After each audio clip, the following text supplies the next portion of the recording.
လေးရဲ့ပပကတော့လူရှိတယ်။ဘုမကဝယ်လာရုပ်လေးပဲဖြစ်ပါတယ်။ပီနိုချင်လီပါ။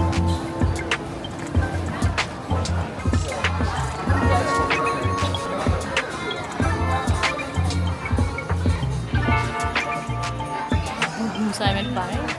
ဟို release လုပ်တဲ့အချိန်တွေပါတယ်ဆိုရင်တော့လူတွေကတိုကီနေနဲ့ဝင်ရမှာအခုကတော့ identity ပုံမှန်တိုင်းပြည့်နေတော့ဒီတိုင်းပြီးနေတ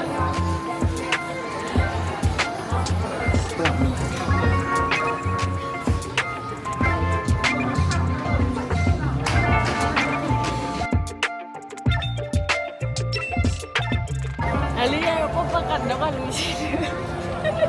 ဘုမကဝယ်လာရုပ်လေးပဲဖြစ်ပါတယ်ပီနိုချင်လီပါပြအောင်ရုပ်လေးရှိပါတယ်ကြိုက်ဆုံးကတော့ဒါလေးရဲ့ကြိုက်ဆုံးပေါ့နော်အကုန်လုံးကြိုက်မယ်အဲ့ဒီခုပေါ့တော့ထိုင်ကောင်းပါမယ်ဟုတ်တယ်မင်းလူပါ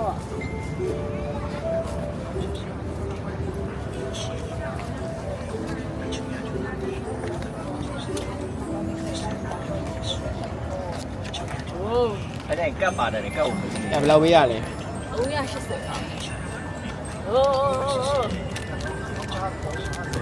စမ်းကြည့်ပေါ့ဗျာကျောက်စမ်းမယ်သိရလဲမဟုတ်သိ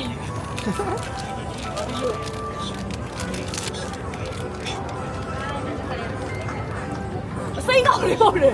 ဒီလိုဒီကောင်းလေးပတ်တီရွယ်လားအစိမ်းကောင်းလေးဟူးဒီကြိုက်တဲ့ကောင်းလေးပြောရဲကောင်ပေါ့ပါ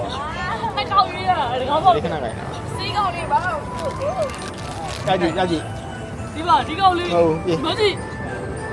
ဒီကောင်းလေးပါဒီပါကောင်းလေးပေါက်ပါတယ်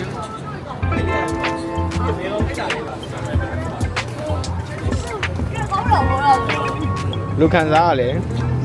လုံးဝ lucky အကုန်လုံးတော့ကြိုက်တယ်ကွာဒါပေမဲ့အကြိုက်ဆုံးကောင်ကြီးနေတာအဲ့ကောင်လုံးလိုက်တာဒါပေမဲ့ဒါဒီနှစ်ကောင်ပေါ့ရင်တော့အရင် lucky ဖြစ်လို့ပေါ့လို့ပြောပြီးခောက်လိုက်တယ်